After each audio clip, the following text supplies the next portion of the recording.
Yeah. All right. Okay. So, good morning. We will go ahead and get started.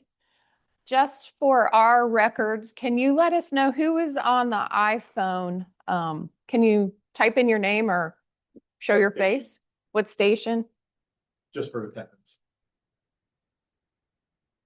It's okay. It's Wendy. Oh, hi, Wendy. Oh, hi, Wendy. Good morning. Wendy. And no, you do not want me to show my face. Come on. We always want to see your face. Nope. Oh, not right now. You don't.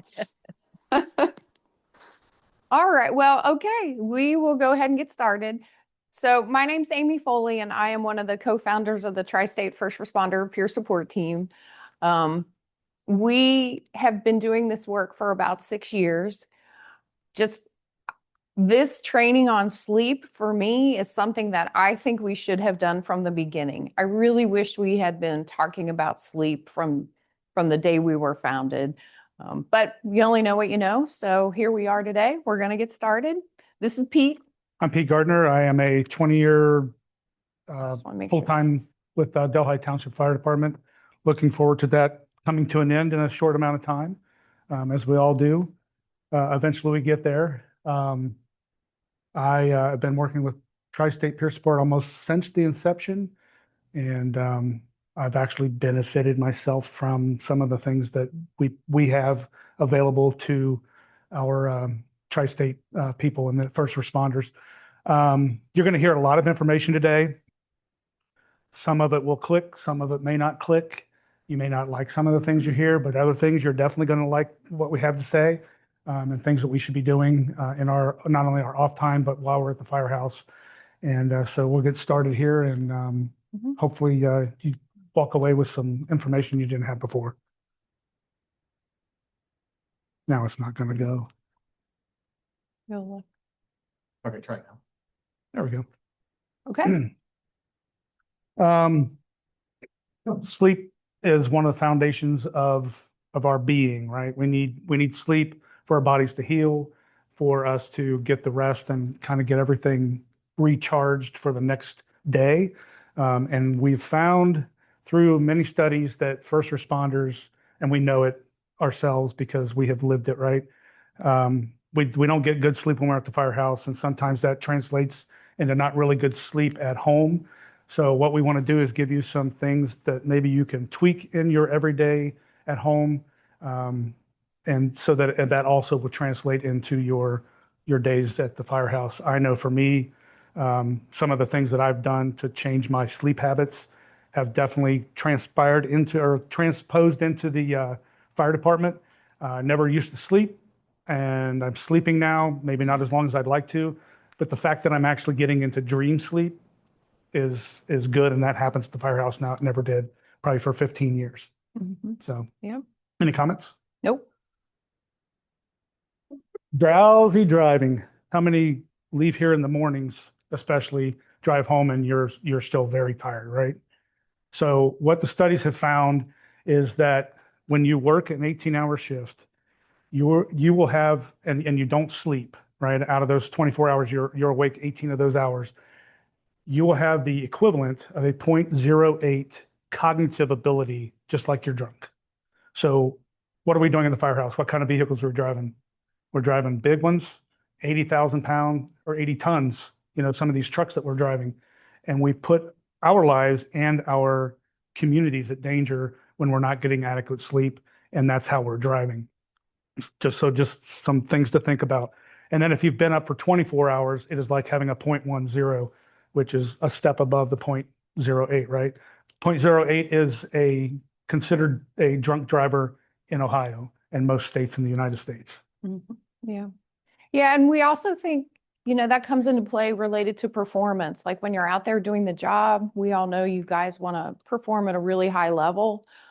So less sleep or long periods without sleep, without taking a safety nap or a tactical nap can have a significant impact on what you're doing.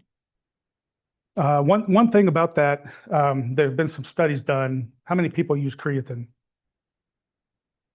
I can't see on the screen. So yeah, what some of the studies have shown is that after an 18-hour period of time being awake, that if you take 25 to 30 grams, you will need to drink a lot of water, of creatine, it actually reverses the effects of that not sleeping. Even so much, it might give you better cognitive abilities than your normal everyday. I don't know the science behind it. Maybe the doc does. But there are several studies that have been done that have kind of indicated that that is the case. How long does it last? I don't know the answer to that. Yeah. Is it like an hour? Is it 5 hours? 2 minutes? Uh, We'll look that up. We'll have to look that up for Yeah. tomorrow I was not aware of the whole creatine. or next Sunday. Mhm. All right. So some of the effects of sleep deprivation, that first one is reduced testosterone. At night, one of the first things that happens is you do receive a bolus of growth hormone that includes testosterone. That is significant because we know that most first responders have some kind of low testosterone. It is chronic and endemic within the first responder community. Much of that can be blamed on sleep deprivation.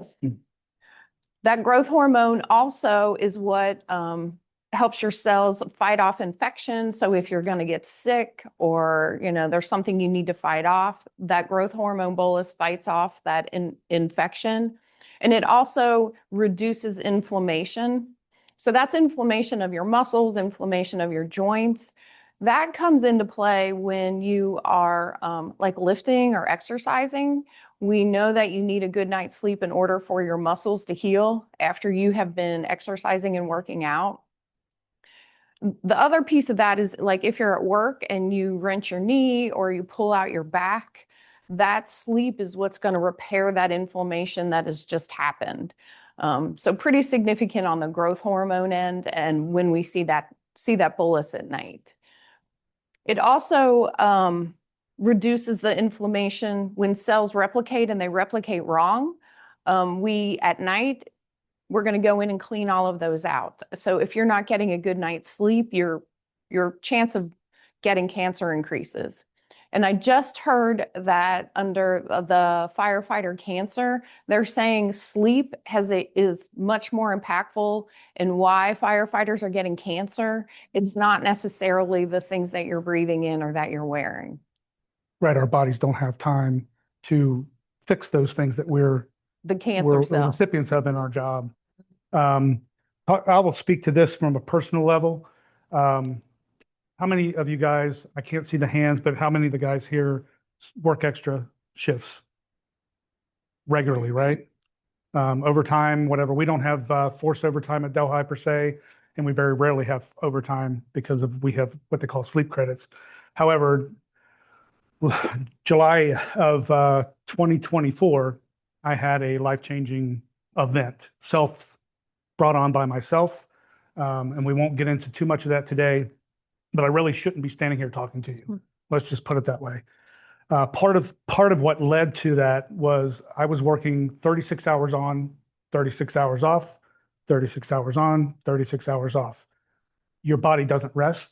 You begin to not think clearly. I already wasn't thinking clearly because of events in my life. And so putting myself in that situation, I made my situation much worse than it was, or may have been. So what I will challenge you to do, if you don't have to work those extra shifts, or if you can work less of those extra shifts, I know we all money, and it all goes into our retirement. But there are more important things than money. My life is worth much more than another dollar.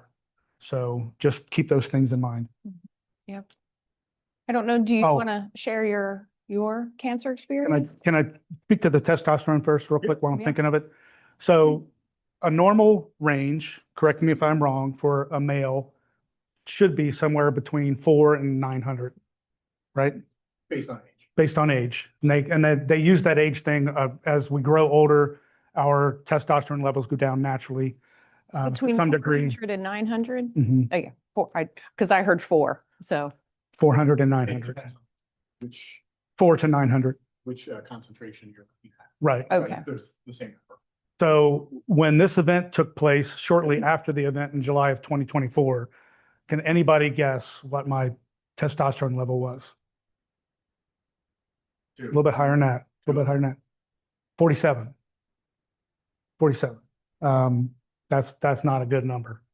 It affects the testosterone affects so many things in our body, that not having it there is huge. So just keep that in mind and did you talk about the Rangers being deprived of? No, no. So they did a study with Army Rangers where they deprived them of sleep.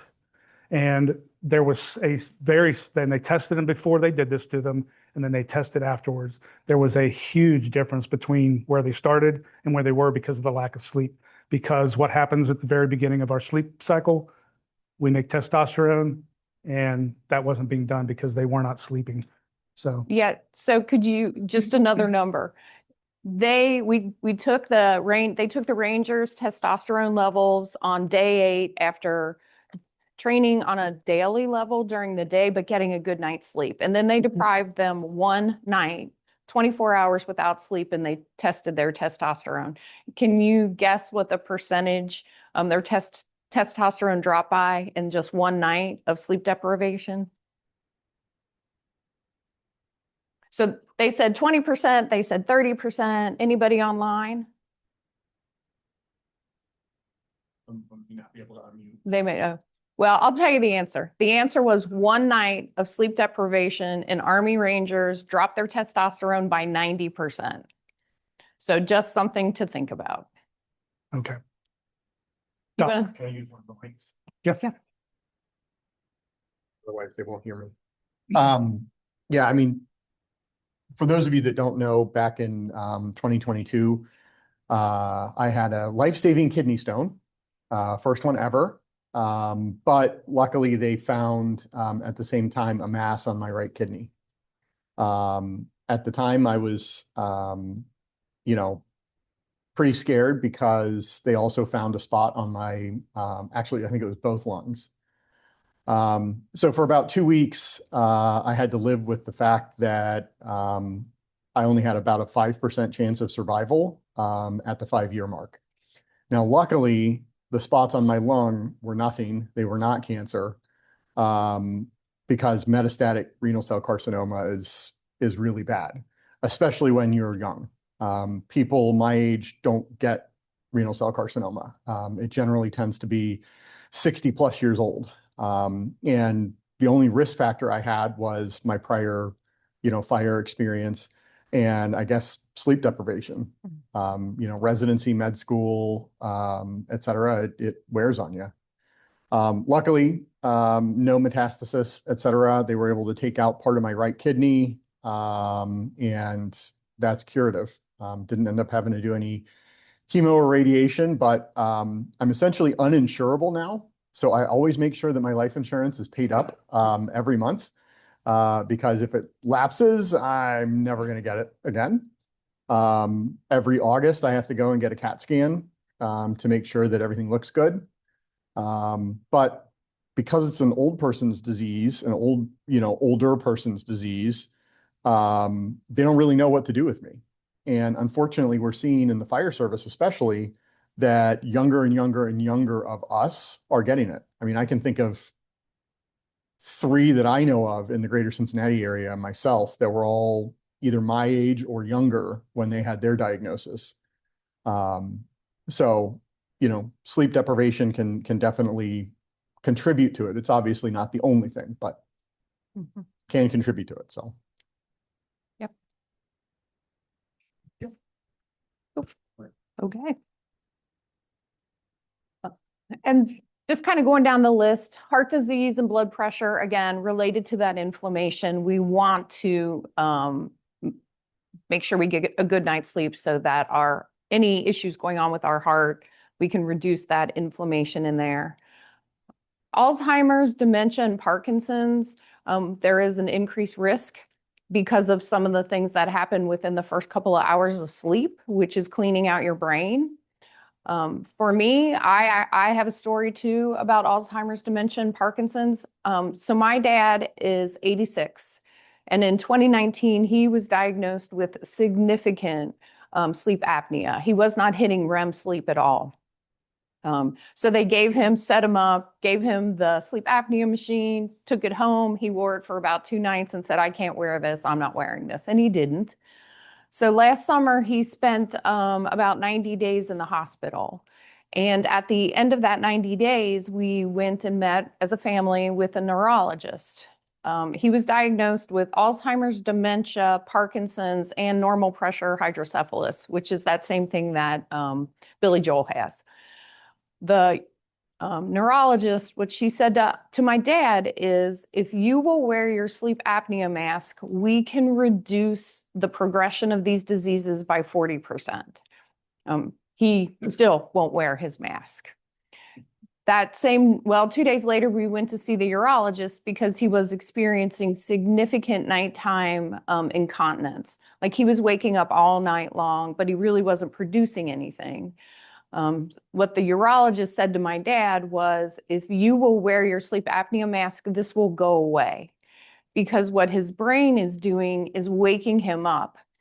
He goes into not breathing for 60 to 90 seconds. And the only way his body knows how to save him is to make him feel like he has to go to the bathroom.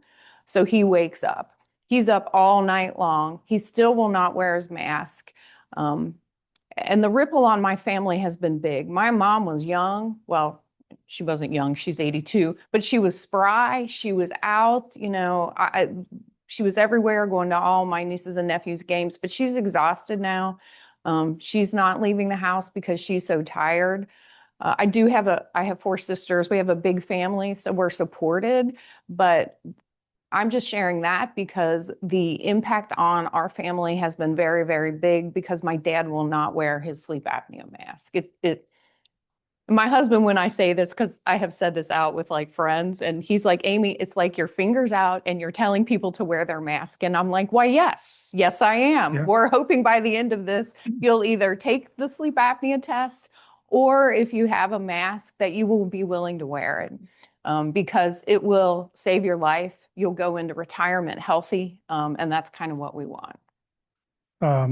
Obviously, if we're not thinking clearly, decreased performance, right? Do I have any lieutenants in here, captains? No. Okay. Or anybody ACOs?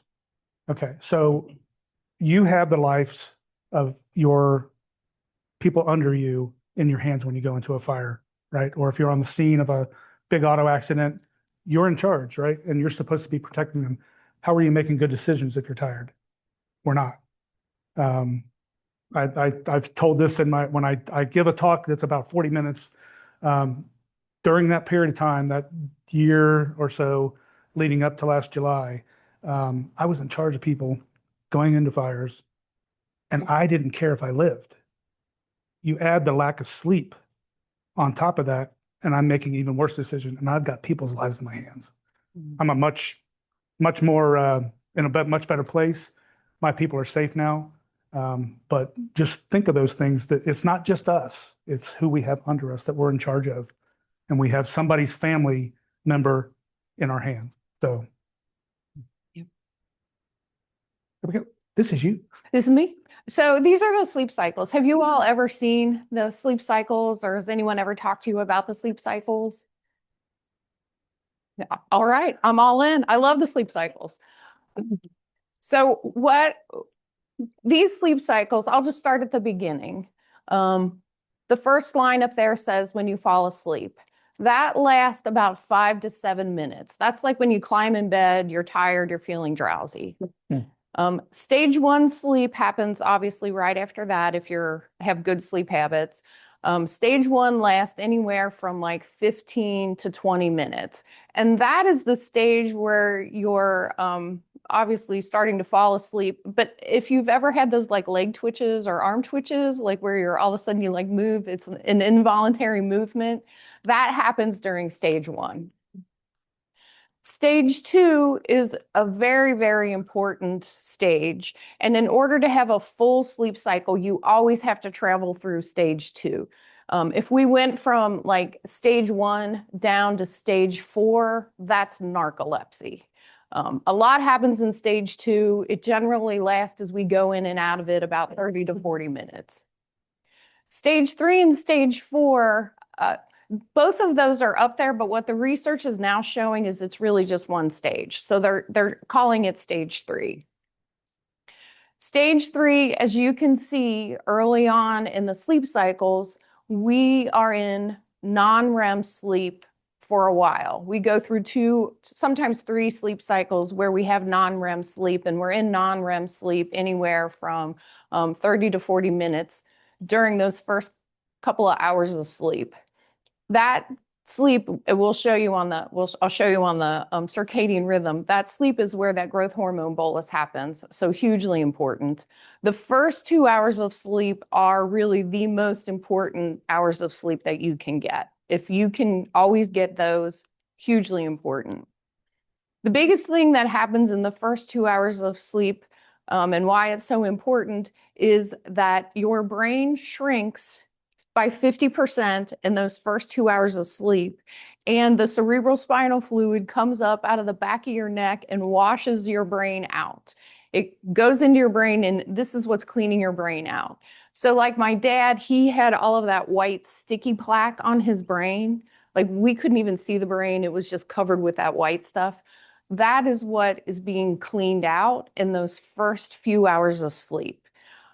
If you have one thought today, your cells are expending energy, and you know when your cells expend energy, they produce waste. It's just normal. That's just the way it is. So we want to use those first 2 to 3 hours of sleep in non-REM sleep to go in and clean our brain out. Sets us up for success. And then, so we'll move from those first 2 hours, we'll go down now to like hour 6, 7, or 8, 6, 7, and 8, where we are in REM sleep. You can see from that sleep cycle, we're in REM sleep much longer towards the end of our sleep cycle than we are in the beginning. So our brain's been cleaned out.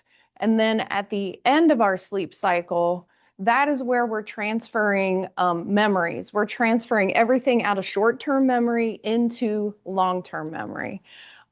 That is significant, especially if you're learning something new.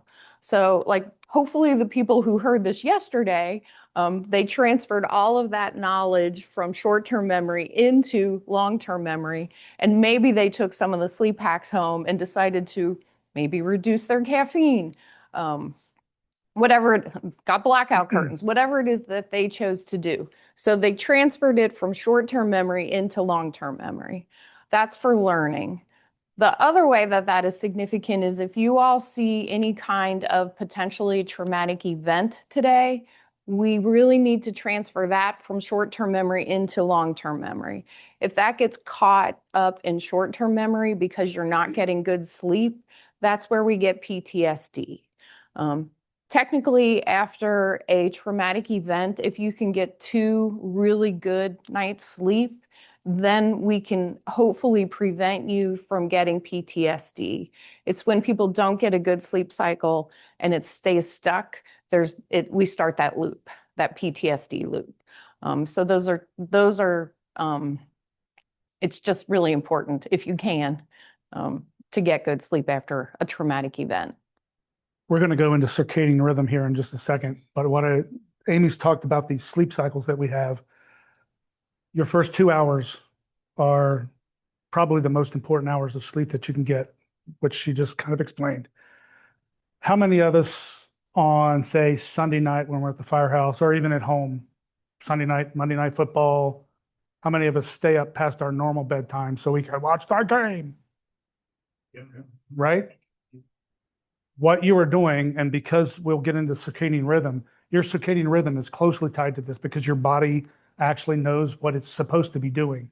If you normally go to bed at 9 o'clock and you wait till 11 or 12, you miss those first 2 hours of sleep. You never get to go back and fix that. Okay, so it's good for us to get into a pattern at home and at the firehouse rather than staying up. Oh, we're just pulling all-nighter. Don't do it.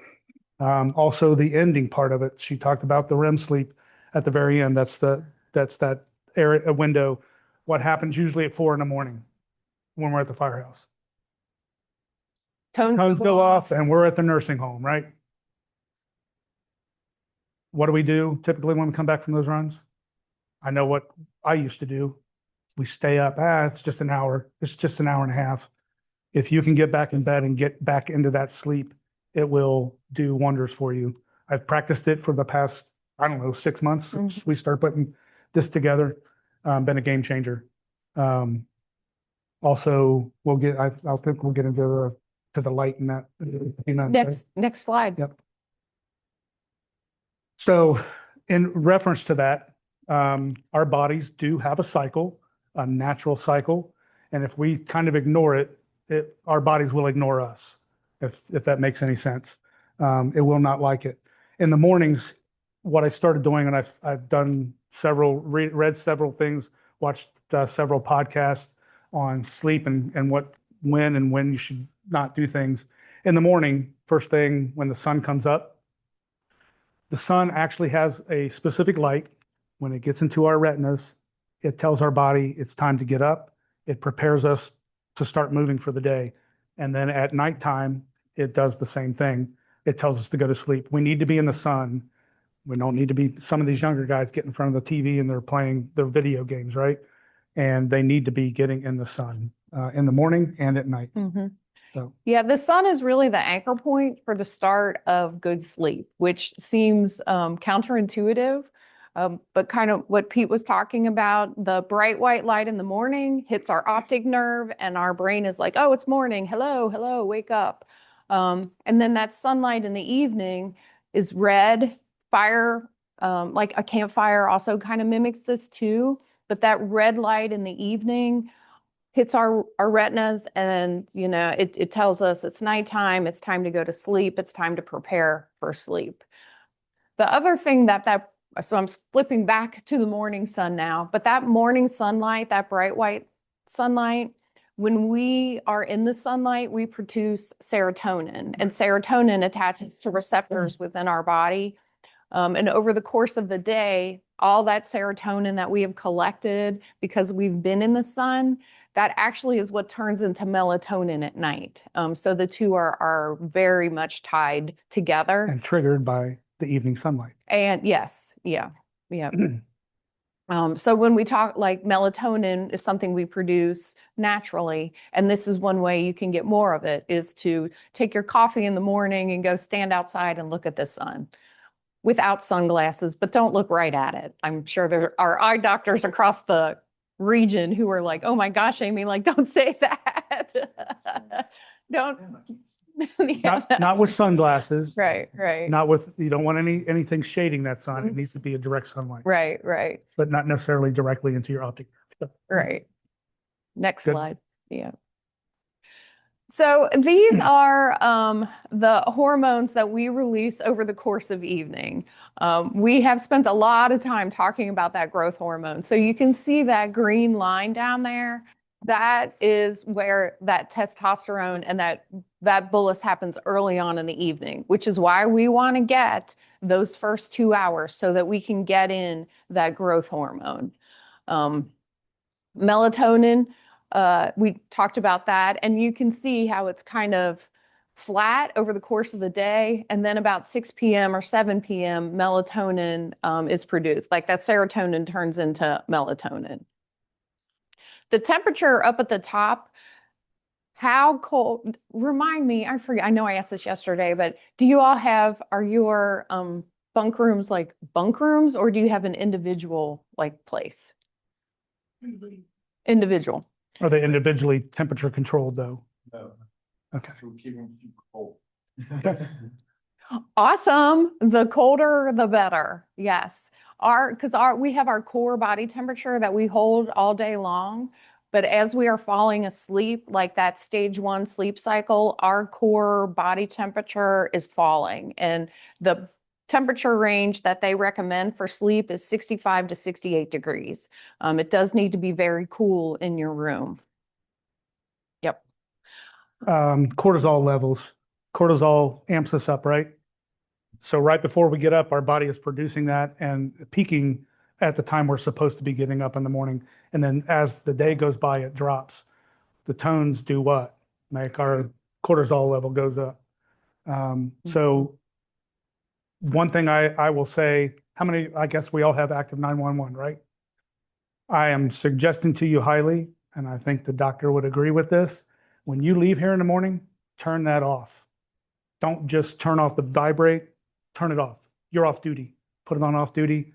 Don't get those, because again, every time that goes off, we're looking at our phones or we're looking at our pagers. Our cortisol level goes up when it doesn't need to, right? Let's protect ourselves. Yeah. And we know your cortisol is going to go up all day long, especially if you're on shift. And one of the things that we recommend to help you all navigate those spikes is to do some of that diaphragmatic deep breathing. If you can practice either box breathing or tactical breathing, whatever it is that you want to call it, over the course of the day after these shifts, we recommend that you have a longer exhale. So I count, like breathe in for 5, hold it for 1, and then breathe out for 8. That will help bring down your cortisol levels over the course of the day. And that's really what our goal is, to keep your cortisol level at a lower. If we can just drop it down by this much, then that's a good thing.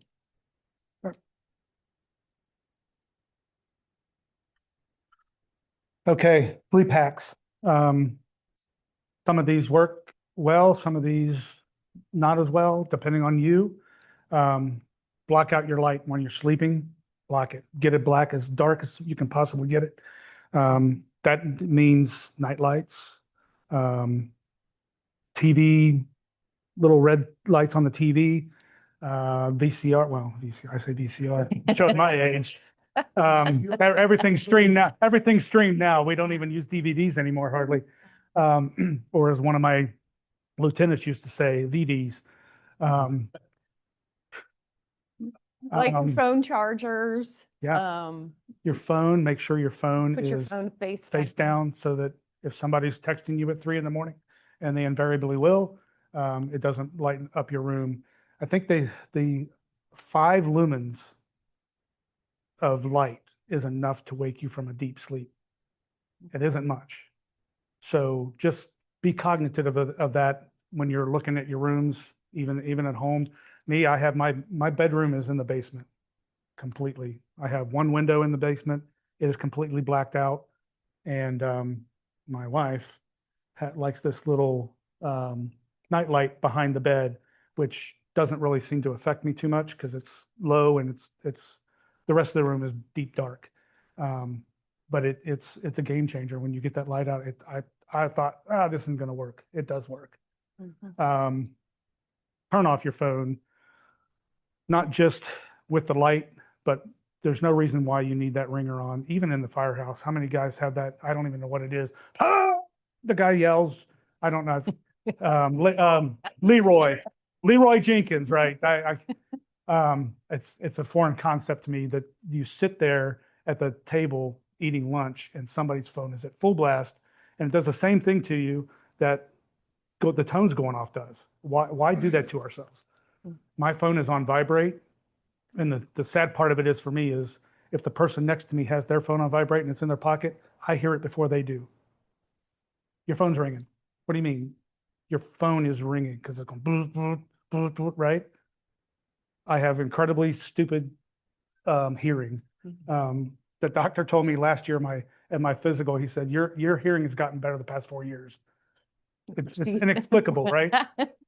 But it has. Even my eyesight has gotten better. Yeah, my eyesight's actually gotten better. I don't know what's going on. Yeah, you're aging backwards. I wish that were true. Also, talk to your housemates. If the guy next to you is in his room while you're trying to sleep and he's watching videos, just talk to him. It's your sleep, protect it. Okay. And consider a noise machine. I have a bad habit, and I probably never get out of it because it's more comfortable for me. I sleep in a recliner at the firehouse. And so I've got a noise machine right next to me, have had it for probably 8-10 months. And one of the lieutenant that was working with me last night couldn't sleep. He came out, sat in the chair. I didn't hear him come into the room, which with my good hearing, I should hear him, right? But the noise machine blocked that out. He actually said he got a better amount of sleep sitting there with that noise machine than in his bunk room. And I said, well, get a noise machine for your bunk room because all that ambient noise can and will wake us up. Yep. Kind of back to the phones, there has been a lot of conversation around the blue light on your phone, like the blue light keeps you up. What the research is showing is it is not really that blue light that keeps you up. The blue light might impact your falling asleep by maybe 5 to 10 minutes, 5 to 15 minutes. What the research is showing is actually keeping us up is what's coming through our feed. So if you're looking at it and there's politics stuff that you're going to all of a sudden get all jacked up about, for me, I'm on Instagram, and then there's this cute little thing that comes across my Instagram feed, and then before I know it, it's in my Amazon cart, and then it shows up the next day. So these are the kinds of things that we have to be aware of. If you can stop looking at your phone 30 minutes before you go to bed, that's great. An hour is really the best because that is really a lot of downtime for your body and your mind and everything to think, I'm getting ready to go to sleep. You want to talk about hot shower before bed? Oh, sure. So one of the temperature hacks, like a temperature hack that you can do if you're having a hard time falling asleep, is to take a really, really, really hot shower for 20 minutes. That will raise your body temperature. And then over the course of the next 2 hours, your body temperature is naturally going to fall. And that will be the indication, kind of that physical hack indication. It's time to go to sleep. We're getting ready to go to bed because our body temperature is falling. So that is one way that you can kind of force that temperature hack. Maybe something to use if you go home and you're feeling a little jacked up, like that's something you could think about. The other temperature hack, just something to think about, is related to exercise. If you like to exercise right before you go to bed, if you're doing an intense cardio workout where you're getting very hot, that is not going to help you sleep. You should do that about 4 hours before you're going to fall asleep. If you do want to do some exercise, maybe to reduce your stress or something, just do something very light, maybe a little light jump roping or light lifting, not anything that's going to get you into a really intense cardio heat producing workout. Also, in reference to the shower, if you're a person who takes a shower right before you go to bed, take a cool shower.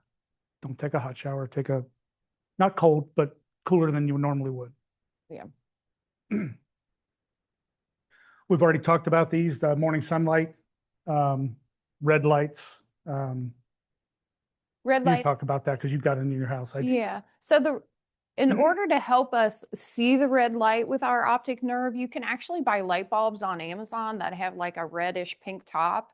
I did that. I changed them out of my house. So I had like those bright white LED lights, which are super bright. Now I change them. I have some of my lamps at home that are the bright white ones, and then some, well, one that's this red one in my family room and one in our bedroom. So at night about 7 o'clock, I'll go and switch the lights so that the bright white one is off and this red one is on. Just another way for our optic nerves to kind of hear and kind of think about that subconscious, I'm getting ready to go to sleep. Naps. We're going to encourage naps. I don't know what your department policy is on afternoon naps. We're going to say after lunch, but before 4 o'clock. If you can feel like you can only lay down for a half an hour, this is going to be counterintuitive to what I'm going to tell you in just a couple minutes.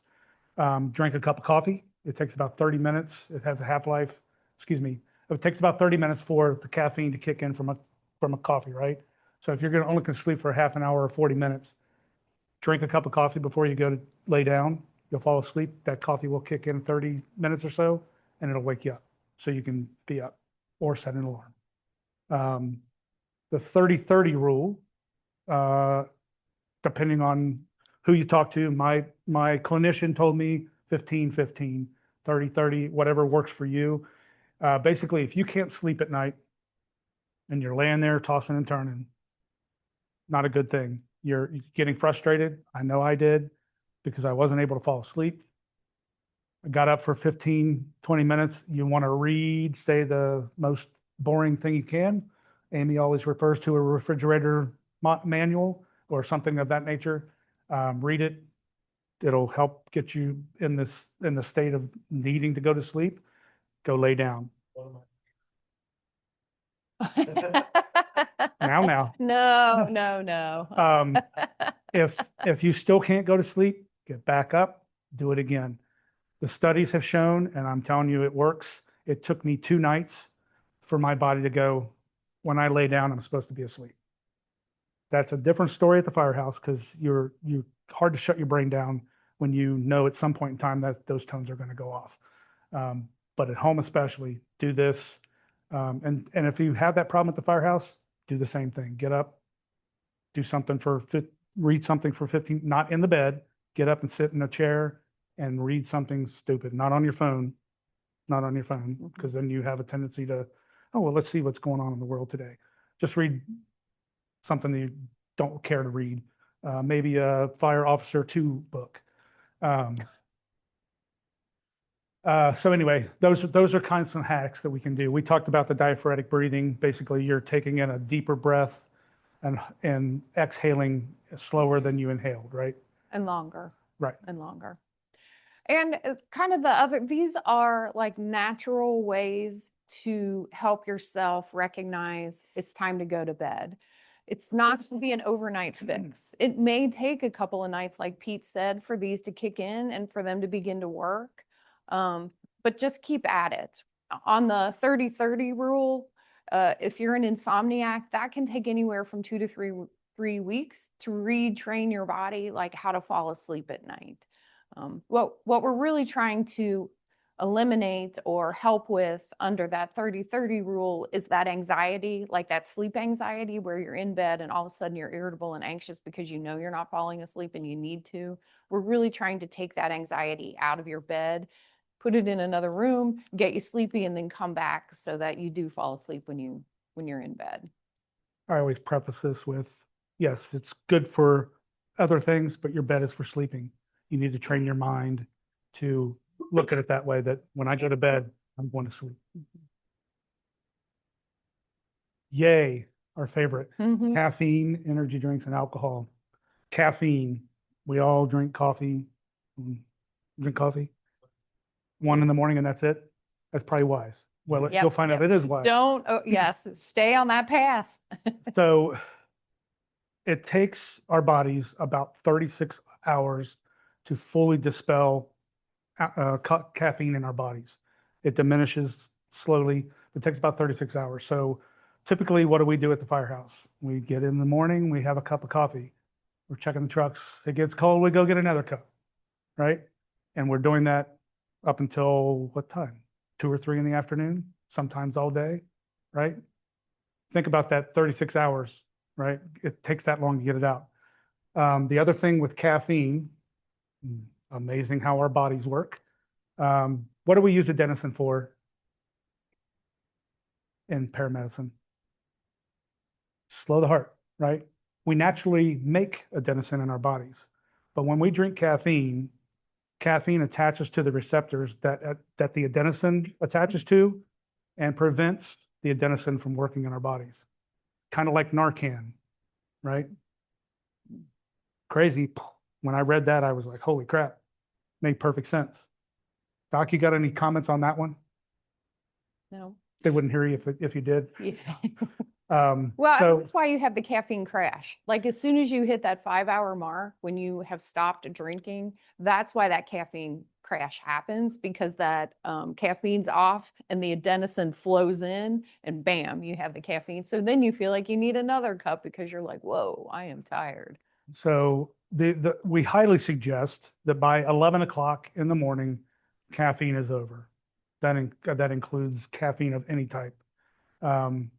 And if you can't do that, then please don't drink it after 4 o'clock in the afternoon. It'll take about 4 to 5 hours for it to have those high effects that it has on us to go away. So you should be able to sleep, but you'll sleep a lot better if you stop at 10 or 11 in the morning. I'm here to tell you. Energy drinks, they're the devil. Simply stated, they cause neurotoxins in our brains. They're breaking down into neurotoxins. Toxin, right? We don't want that already. So if you can if you can slowly but surely break yourself away from those energy drinks, highly, highly recommended, not only just for the caffeine part of it, but for what it's actually doing to our bodies. I always akin it to formaldehyde from my days of being an embalmer. Alcohol. Yes. So alcohol, we all know what this service does. We get together, we have drinks, right? And so we're not telling you don't drink alcohol. We're telling you to pay attention to A, the amount that you're drinking, and B, when you're drinking it. This is going to sound weird. Drink early. If you're going to have a drink, have Day it drinking, we encourage it. late afternoon, early evening, like before 6 o'clock. Okay, give your body time to get it out of your system. It messes with your circadian rhythm, which I'll let Amy talk about because she always does. Um, So when we sleep, usually in stage 2 or stage 3, we hit delta wave. So the caffeine speeds up that delta wave, so it's not a good sleep. Alcohol is a depressant, and it will slow down that delta wave. And then towards the end of alcohol, as it's being metabolized, if we're looking at our circadian rhythm and that sleep cycle towards the end of our sleep, when alcohol is being metabolized, impacts REM sleep. And it really impacts those sleep spindles. So you aren't able to transfer today's learning, short-term learning, into long-term learning. There really isn't anything good about using alcohol to help your sleep. What we will say though is I was out last night, I had a couple of drinks. I woke up this morning and I had my caffeine. We are not telling you to cut these out completely. We're just hoping you will use these to consider, how am I doing it today? How am I using it today? What does my normal look like? And then, if you're out on a Saturday night or Tuesday night, enjoy yourself. Just know the impact. We all probably have felt the feelings of having drank pretty good the night before and waking up and you're foggy and it, like she said, it affects our sleep. That's not the only reason. There's other things going on in your body, but like the formaldehyde. But just, we're not telling you don't do it. Just be wise and think about what you're doing before you do it, because it does have an effect on you the next day.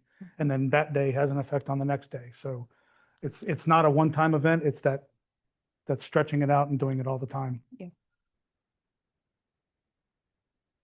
There we are. There you go. Page. How many people use melatonin to sleep? I can't see obviously on what's going on the line. If you're using it, get with your doctor, especially if your doctor's told you to do it. Try to get off of it, because what happens is when we take melatonin on a regular basis, our body stops making it the way it's supposed to make it, right? Anytime you put a supplement to replace something that your body needs, your body makes adjustments to it. Get with your doctor, kind of get off of it slowly, taper off of it. Your body will start making melatonin at its normal level. The gummies, the tablets, they say they're 5 milligrams. FDA doesn't do anything at all as far as regulating that. So you may get a half in one, you might get 100 in the next, right? So we don't want to play that game of not knowing what we're putting in our bodies. The gummies, I know we have a The policy. THC gummies. Is Yes. that what you've moved on Yeah. to? Yeah. THC gummies, which some people use for, and there's what's that other? CBD. CBD. Those gummies, some people take them for sleep aids. I'm going to highly suggest you don't, if you like your job. Those again are not regulated by the FDA. So even though they say they don't have CBD in them, they may have a minor amount. And does the administration care how much you have in your body? No. You will either lose your job or you will get a last chance letter, right? And we don't get in this business to do stupid stuff to end up losing our jobs, right? The other thing we didn't cover was, what, does anybody in here have any idea how long we typically collect our pensions after first responders retire? What the average time frame is? I'm not talking about like locally, I'm talking nationally. What is the time frame? You retire, how many years do you think the average is for collection? Lower. 5 years. 5 years. That's pretty sad. We spend 30 years, 35 years, some of us 40 years, and then we retire and we're collecting for 5 years for what? So that's all this stuff that we're talking about today can increase our lifespan or not reduce it. Okay. So if for no other reason, you want to be able to enjoy our lives after we leave this wonderful business that we're in. I love this business. I don't think there's a better business in the world. Even the cops, they don't have what we have. So I want to collect that money when I'm done. They took it from me. I want as much of it back as I can get. Right? That's I'll let you deal with this. right. You can go to the next one. Because we already dealt with it. Yeah, I talked quite a bit about sleep apnea. This is the stop bang assessment, and this is a sleep apnea assessment. So I'm going to ask you all to take your phones out and to take this just to see if you might, qualify or be at risk. What if what? Okay. Yes. Yeah. It's undiagnosed. That first statistic that we did, that 40% came from a study of over 6,000 firefighters and their sleep issues. 60% of them had sleep issues, and of that 60%, 40 were undiagnosed.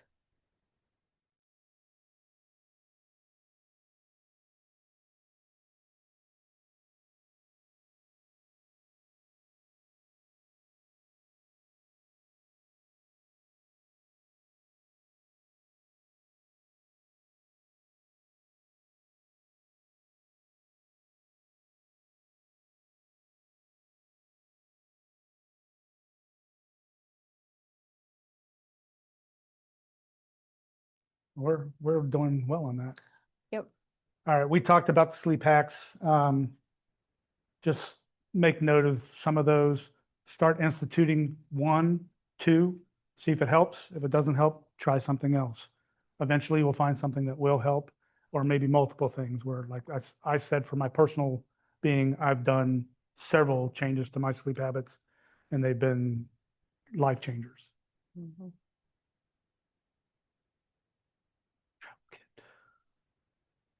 Oh yeah, journaling for racing minds.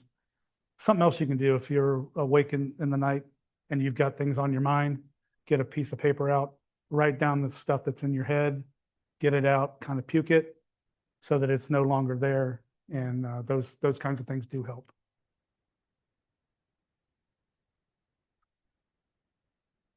This is more for cops, but if you're going to sleep when you get home, these are some thought processes Yeah, for that. I think that the biggest one that could apply to you all is when you're driving home, like after your shift, if you think you want to go home and take a nap. You know those big black glasses that the old people wear to block out the sunlight? Not quite this blocking. Right, not quite, but they look just as lovely After you've had your pupils dilated. after you've had your, right.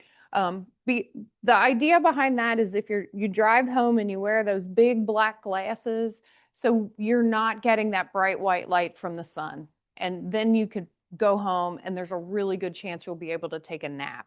If you see that bright white light, it's going to trigger to your optic nerve, and that's going to go to your brain to say, it's morning, time to get up. And it'll be harder for you to go home and take a nap. We do have some giveaways. So I have a sleep hack card that we'll give to everybody, and we'll drop them off to the stations that are on, or well, we'll drop them off to all the other stations too. But we have eye mask, earplugs, and these sleep hack cards that we'll give you all. Maybe some fidget rings too. After thinking about it, we talked about the 30-minute nap. So one thing we did miss, well, I'll backtrack a little bit. When you do take a nap, 30 minutes or 90 minutes, those are your optimals. You get past that half an hour, your body, that's why we wake up groggy after the tones go off. We've been down for, I don't know, 35, 40 minutes. Tones go off, we wake up and it's hard to wake up. So try to get a 90-minute nap if you can get that.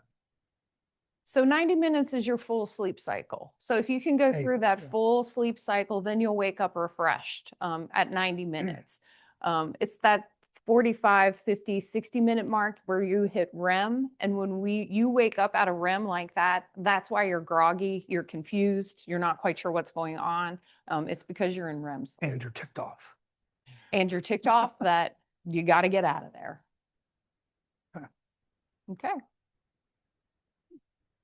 We covered this. This is more for, again, we kind of made one general for first responders Yeah. in general. So night this is shift. more for people who work night shift. Again, talked about working with your healthcare provider for sleep apnea, CPAP for getting off of melatonin. Mhm. They talk about having a 20 to 30 day wait time for getting in for a CPAP. We're going to give you a website where you can have your whole spiel done in about 10 days. So it's out of pocket, but if you have a health savings plan, you can pay for it through that. All right. So these are the resources that we have are on our website. You can look at our website for those. And then the next one. Our funding comes from the state of Ohio, and they like to know, how are we doing? Did you do a good job? Is this useful? So if you all don't mind taking this survey, and for you online, if you could take the survey too, that would be hugely helpful. It just gives us feedback so we know how we're doing. And then also I can let the state of Ohio know when they want to see our impact. This helps. Mhm.